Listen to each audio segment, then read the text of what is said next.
Guys, हम सब लोग मेरे को सपोर्ट क्यों नहीं करते? मेरे चैनल बहुत डाउन चल रहा है गाइस, प्लीज सपोर्ट करो ना।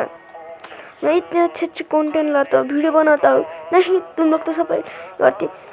एक सपोर्ट करो ना गाइस, एक तुम लोग सपोर्ट ना करो तभी भी मैं वीडियो बनाऊंगा। भले ना मेरे वीडियो में 10 व्यूज़, 1 व्यूज़ आए, उन 1 व्यूज़ और 10 व्यूज़ के लिए, व्यूअर्स के लिए मैं सब वीडियो बनाऊंगा।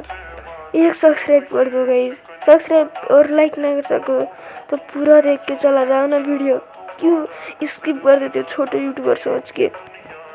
प्लीज़ कर दो ना गाइस, प्लीज़। अब मैं और बताने जा रहा हूँ, पहले मेरे कितने अच्छे अच्छे सब्सक्राइब कमेंट करते थे सपोर्ट भाई करके, अभी कोई सब्सक्राइब नहीं करता, सब्सक्राइब भी नहीं करता और व्यूज़ भी नहीं आते और सब स्किप कर जाते हो और कोई कमेंट भी नहीं करता। क्यों? या मैं छोटा यूट्यूबर हूँ इसलिए तुम ऐसा करते हो ना, है ना गाइस? मैं छोटा यूट्यूबर हूँ, है ना, इसीलिए तुम लोग ऐसा करते हो ना। तो उसमें मेरी क्या गलती है? हर एक यूट्यूबर छोटे से तो बड़ा बनता है। पूरा तक देख लो ना गाइस, प्लीज़। सब्सक्राइब ना कर सको तो पूरा देख लो वीडियो। छोटे यूट्यूबर का सपना तो मत तोड़ो। अभी मैं ऐसे कर रहा हूँ, दूसरी बारी कोई और करेगा। हमेशा मैं आप लोग के कंटेंट भी लाता हूँ अच्छे अच्छे।